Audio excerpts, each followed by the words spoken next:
Hey friends, welcome back to Mustard Seed Homesteading. If you're new to my channel, my name is Megan and I'm so glad that you stopped by. What we're going to do today is continue to harvest the sweet potatoes out of the green stalks. If you're new to my channel, I decided to keep my sweet potatoes in my green stalks and harvest one tier at a time using the outside as the refrigerator. And so far, I'm really liking it. Plus, we're going to go take a peek under some of the frost covers over the raised beds to see if anything survived with these really cold temps that we've been having. So let's get started.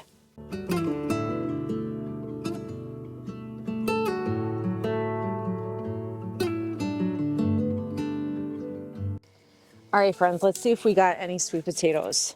I actually, just this last week, cooked up the sweet potatoes that I've harvested so far.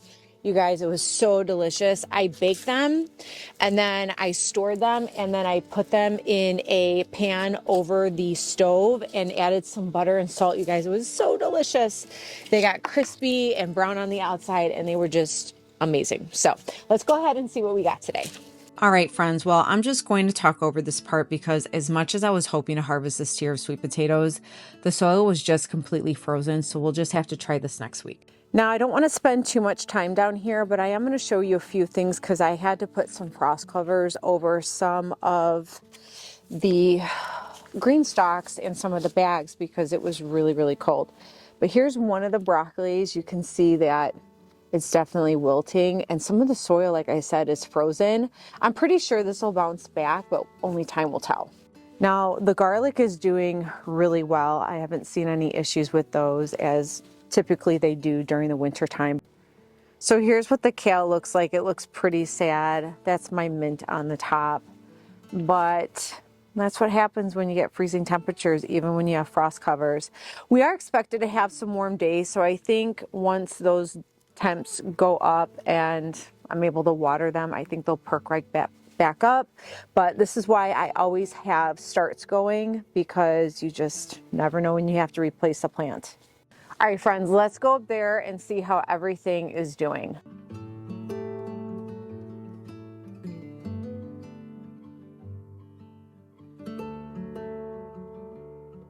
All right, friends, let's start from here and work our way down and check everything out. So this is the overwinter pepper bed for anyone that's new, as well as this bed over here. I share this pretty much almost every week. I'm experimenting with overwintering 2 beds of peppers. I don't know, with these freezing temps and seeing how some of the plants are doing under these frost covers is making me a little nervous, but you never know until we find out this summer and see what happens with the pepper plants. And of course, I'm gonna have some backup pepper plants that I'm going to start from seed too, just to be safe. So here's a quick overview of the bed that I planted a few weeks back. So far, everything's looking good. I will say some of the Swiss chard is looking a little sad after the freezing temps that we've been having every night. I will tell you one thing that I'm noticing is all the broccoli is staying very strong. So I'm noticing what is doing very well versus what's not doing the best. And so far I'm seeing that broccoli and the Brussels sprouts, which I will show you later in the video, they're all doing very well. I mean, the Swiss chard isn't entirely bad. You can see some of them are doing quite well, like right here. And I am going to go around and get any little leaves that are looking good so that I can harvest those just in case we get more freezing temps, because you just never know. And in this bed, we have the broccoli Waltham 29 and the Romanesco, and they're both doing amazing. And I want to say there's an early Jersey Wakefield cabbage right here, which is looking kind of sad.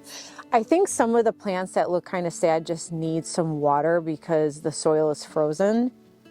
but we're supposed to, like I said, get warmer temps this week, so I think we'll be okay. My chamomile's looking a little sad, but you know, it's to be expected when you get freezing temperatures. So I'll probably end up throwing some more seed in here because these are going to strictly be chamomile pots. I also wanted to quickly add that just this last year, I decided to designate certain pots for certain herbs. So that way, if seed were to fall, I would know for sure what that pot was without having to switch stuff up and get myself confused. And it's worked really well in my garden. And just a recap on the sweet peas. I've done 4 different varieties on here. They are not looking too hot, obviously, with the frost, but I will tell you, as I said last week, I'm noticing which ones, like this one and this one, has gone pretty strong considering the cold temperatures. I'm kind of wondering if the seedlings are still there. They're still there, you guys. Look at them. Do you see them? They're really small. They're right here. Look at that. Look at that. When they want to survive, they're going to survive. Yep, the other one is still there, right here. Let's see if I can zoom in. I'm really happy to see that. Maybe the frost covers is helping the seedlings. So that's really, I'm happy to see that. And that one's there too. Look at, well, that's really encouraging. Let's see if there's any more. Let's see. Yep, there's some over here too. They're probably on the other side, but that's really encouraging. I am going to start some inside for springtime. I just, you know, for me, I love to experiment even during the winter time to see what survives and what doesn't. And I'm really glad that I am, because everything you do in your garden is a learning experience. Now, this bed to me is very exciting because everything, even though it's still small looking, I don't expect any major growth because it has been cold. These are all the broccolis, you guys, and they're standing strong. Like nothing is wilting, which is really nice to see. So looks like broccoli is definitely cold hardy. And for anyone that is wondering what kind of variety this one is the Bellstar. So Bellstar, Romanesco, and Waltham 29 so far is looking really good. So now I'll tell you, the Rapini Rob, I'll show you later, is not doing the best. But you know, I've always had issues with Rapini Rob, so I don't know. I don't like to give up easily, so I'm going to always continue to try. Just like bok choy. Bok choy is not my best friend, but that's okay. We're going to try. We're going to keep trying. So, but these are all looking really, really good. So broccoli is definitely a cold hardy plant that does very well for me. Look, you guys, there's a little pea, snap pea seedling that popped up. It's so cute. Oh, I can't wait for spring and summer now.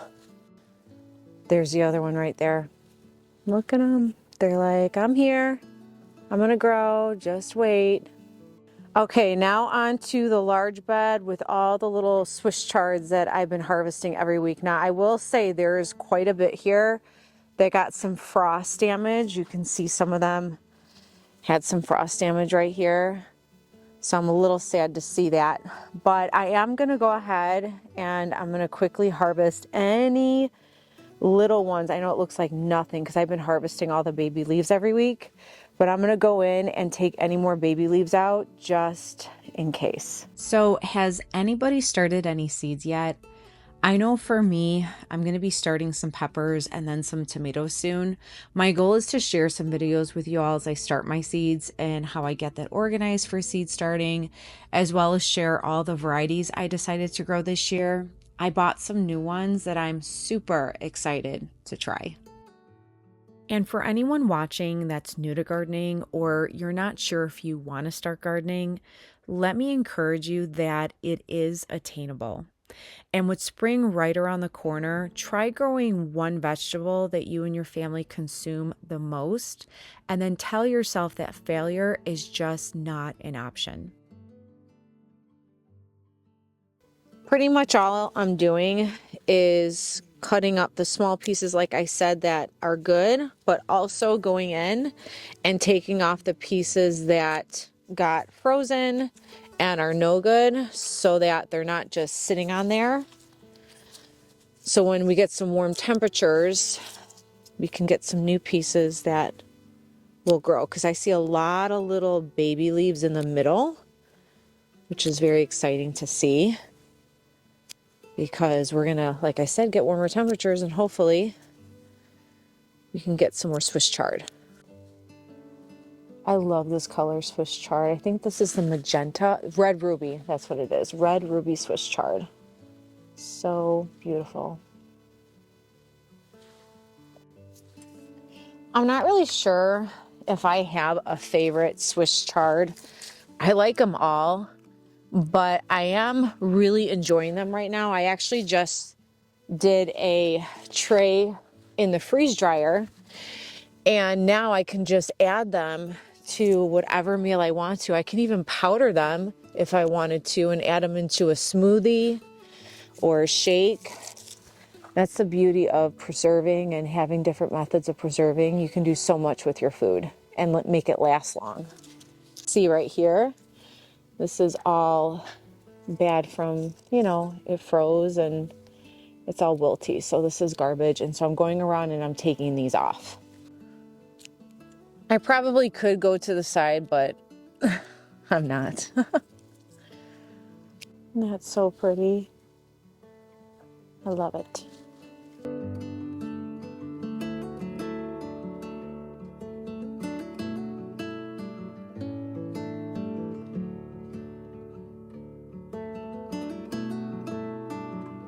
This bed too has a lot of Swiss chard that got frozen on me and needs to be cleaned up. So I'm just gonna go in here and I'm gonna clean up and just harvest the ones that are good.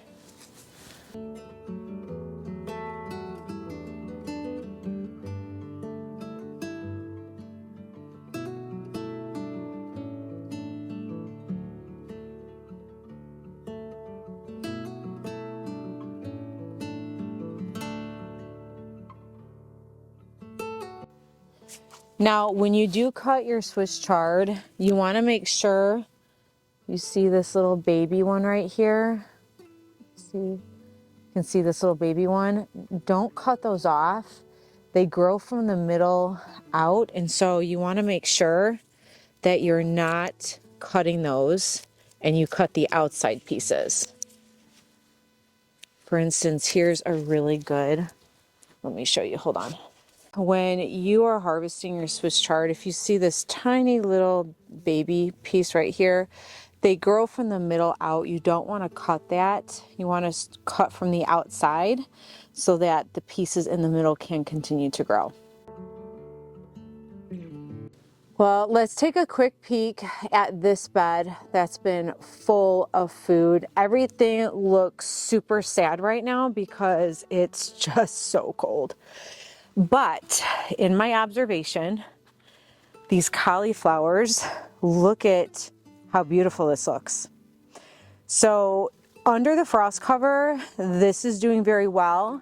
When I show you the ones over in the bag, while they're not completely dead, they don't look as good as they do under the frost covers. So I'm really happy to see that. That means the frost covers are doing its job. And see, there's another one over there. They're just looking really healthy. The ones that are looking kind of sad and droopy are the turnips on the sides. But at the same time, I also see that the turnips are growing. So I think we just need to wait for some warm weather. The broccoli is doing really good too. They're not wilting on me at all. So I think for the most part, the frost cover is doing its job. It just looked kind of wilty because it's so cold.